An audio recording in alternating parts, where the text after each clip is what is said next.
The wind howled like 1,000 voices as I trudged through the deep snow, the trail I had been following, disappearing into a white abyss. The mountains were supposed to be familiar, but tonight everything was distorted, a frozen maze with no escape.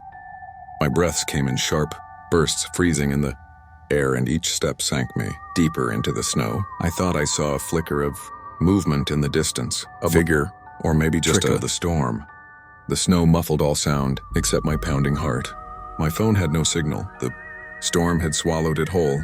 Hours passed, or maybe minutes. Time seemed meaningless in the blizzard.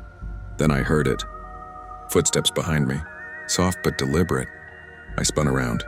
Nothing. The snow stretched, endlessly empty and silent. And yet the steps continued following me, mirroring my every move, even though no one was there. As night fell, stumbled into a small clearing, thinking I might finally find shelter. The wind carried whispers, voices, calling my name, taunting me. My mind screamed that I was alone, but the footsteps never stopped echoing through the storm like some unseen predator. Finally, I collapsed under a large pine tree, exhausted, the storm relentless. And then I noticed the tracks, not just mine, but another set, leading nowhere, disappearing into the snow. I shivered, realizing that something had been with me all along, invisible, patient, waiting. Dawn never came. The storm raged on. I wandered blindly, following instinct rather than sense, until I saw it faint glow through the snow.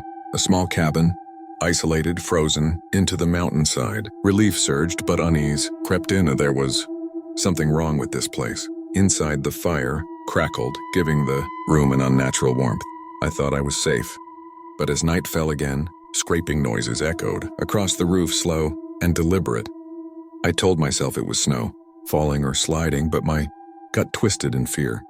Then the door creaked, open on its own. A slip of paper slid across, the floor frozen solid. "You shouldn't be here." My breath froze. I called out to my friend, but no reply came.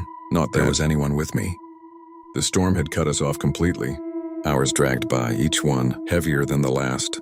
The fire dimmed, the wind screamed, and shadows seemed to stretch unnaturally across the walls. And then, at midnight, I saw a figure outside the window watching, silently unmoving. Blending with the snow, my heart pounded, my eyes couldn't blink fast enough to comprehend it.